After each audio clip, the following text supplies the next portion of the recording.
ప్రజా గాయకుడు గద్దర్ ఈరోజు సాయంత్రం అపోలో హాస్పిటల్లో చికిత్స పొందుతూ ఆయన మరణించడం జరిగింది. గత కొంతకాలంగా ఆయన అనారోగ్య సమస్యలతో బాధపడుతూ ఉన్నారు. 15 రోజుల క్రితమే గుండెకు సంబంధించిన ప్రాబ్లమ్‌తో ఆయన హాస్పిటల్‌లో జాయిన్ అయ్యారు. అండ్ నలుగురు డాక్టర్స్ ఆయనకి సర్జరీ చేశారు. ఆయన వెన్నెముకలో బుల్లెట్ ఉండడం వల్ల ఆ సర్జరీ కూడా 50-50 ఛాన్సెస్ అన్నట్టుగా చెప్పారు. కానీ ఆయన ధైర్యం చేసి ఆపరేషన్ చేయించుకున్న రిస్కే, చేయకపోయినా రిస్కే అనే నేపథ్యంలో డాక్టర్స్ ఏదైతే చెప్పారో ఆయన డేర్ చేసి ఆపరేషన్ చేయించుకోవడం జరిగింది అని సన్నిహితులు చెప్తున్నారు. ఈరోజు ఈవినింగ్ అపోలో హాస్పిటల్‌లో చికిత్స పొందుతూ ఆయన మరణించడం జరిగింది. సో, ప్రస్తుతం మనం ఇక్కడ ఆయన ఇంటి దగ్గరే ఉన్నాము. ఇక్కడ ఆయనకి సంబంధించిన కొంతమంది సన్నిహితులు ఉన్నారు. ఒకసారి వారితో మాట్లాడే ప్రయత్నం చేద్దాం. మనతో మాట్లాడడానికి నల్గొండ గద్దర్ నరసింహ గారు ఉన్నారు. సార్ చెప్పండి, గద్దర్ గారిని కోల్పోవడం అనేది అందరికీ చాలా బాధాకరమైన విషయం. దాని గురించి మీరేం చెప్తారు? అందరికీ చాలా బాధాకరమైన విషయము.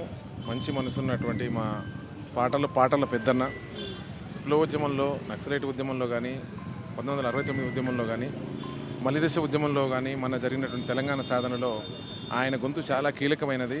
ఆయన గొంతు తెలంగాణ యువకులని ఉత్తేజపరిచింది. పొడుస్తున్న పొద్దు మీద నడుస్తున్న కాలం అనేటువంటి ఒక విప్లవ పందాలో గలం విప్పి గానం చేసి తెలంగాణ సాధనలో ఆయన గొంతు కీలకమైనదని కూడా మరొకసారి ఈ సందర్భంగా గుర్తు చేసుకోవాల్సిన అవసరం ఉన్నది.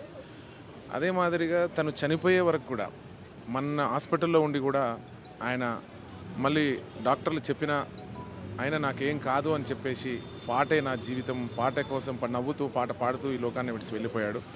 కానీ చాలా బాధాకరం. ఈనాటి యువకులకి, ఈనాటి యువ గాయకులకు కూడా తీరని లోటు, తెలంగాణ తెలుగు సమాజానికి కూడా తీరని లోటు. అట్లాంటి గొప్ప గొంతు, అట్లాంటి గొప్ప విప్లవోద్యమంలో పనిచేసినటువంటి ఒక యుద్ధ వీరుడు, ప్రజాయుద్ధ నౌక ఈ లోకాన్ని విడిచి వెళ్ళిపోవడం, మనందరికీ దూరం కావడం కూడా ఈరోజు మనందరికి కూడా బాధ అని కూడా మరొకసారి తెలియజేస్తాం. గద్దర్ గారు అంటే ఒక ఫైటర్. ఆయన వెన్నెముకలో ఒక బుల్లెట్ ఉన్నా కానీ ఆయన ఎక్కడ ఆ భయం అనేది కనిపించకుండా ఆయన పాటతో, ఆయన గొంతుతో ఎంతోమంది ప్రజల కోసం పోరాడుతూ ఎక్కడైతే అన్యాయం జరుగుతుందో వాళ్ళ గురించి ఫైట్ చేస్తూ ఉన్నారు. అలాంటి ఒక పర్సన్ని కోల్పోవడం అనేది చాలా బాధాకరమైన విషయం సార్. అసలు దీని గురించి ఎలా వ్యక్తం చేయాలనేది కూడా తెలీదు. ఆయన్ని మళ్ళీ ఎవరు రీప్లేస్ కూడా చేయలేరు. అది ఎవరు చేయలేరు. ఎందుకంటే ఆయన ఉద్యమాలు ఆనాటి రోజుల నుంచి కూడా దొరలకు, భూస్వాములకు, పెత్తందారులకు, గరీబుల పక్షాన అండగా నిలబడి ఆనాడు ఈ రోజంటే సోషల్ మీడియా వచ్చి, ఫోన్లు వచ్చి అంత అవేర్నెస్ వచ్చింది. కానీ ఏది లేని రోజుల్లో తన విప్లవ పందాలో ఆయన గొంతుతోనే చైతన్యపరిచాడు. అంటే జాగృతపరిచి, చైతన్యపరిచి ఎవడు ప్రశ్నించేటువంటి తత్వాన్ని తెలంగాణ తెలుగు ప్రజల పల్లెల్లో ప్రజలను మేల్కొల్పినటువంటి ఒక చైతన్యమూర్తి ఆయన. చాలా గొప్ప కవి, గాయకుడు. ఎందుకంటే అతన్ని రాసినటువంటి పదాలు కూడా, అల్లిక కూడా చాలా బాగుంటుంది. ఈ మధ్యకాలంలో ఇద్దరం కలిసి పాడిన పాటలో చాలా, అంటే ఇప్పుడు రాష్ట్ర ప్రభుత్వాలు హామీలు ఇచ్చి, ఎలక్షన్ సందర్భంలో హామీలు ఇచ్చి హామీలు నెరవేర్చిన సందర్భంలో గాయకులము, కవులము ఎట్లా ప్రశ్నించాలి అనేటువంటి ఆ తీరు అది ఎట్లా ఉంటుందంటే ఆ పాట వింటే ఆ పాట తెలుస్తుంది. ఎందుకంటే ఆయన చాలా అద్భుతంగా చాలా పాటలు రాసిండే. చాలా గుర్తు చేసుకుంటేనే చాలా బాధ అనిపిస్తూ ఉన్నది. అట్లాంటి మనిషి దొరకడు మళ్ళీ. కానీ తెలంగాణ ఒక మంచి గొప్ప పెద్ద గాయకుని కోల్పోవడం బాధాకరం.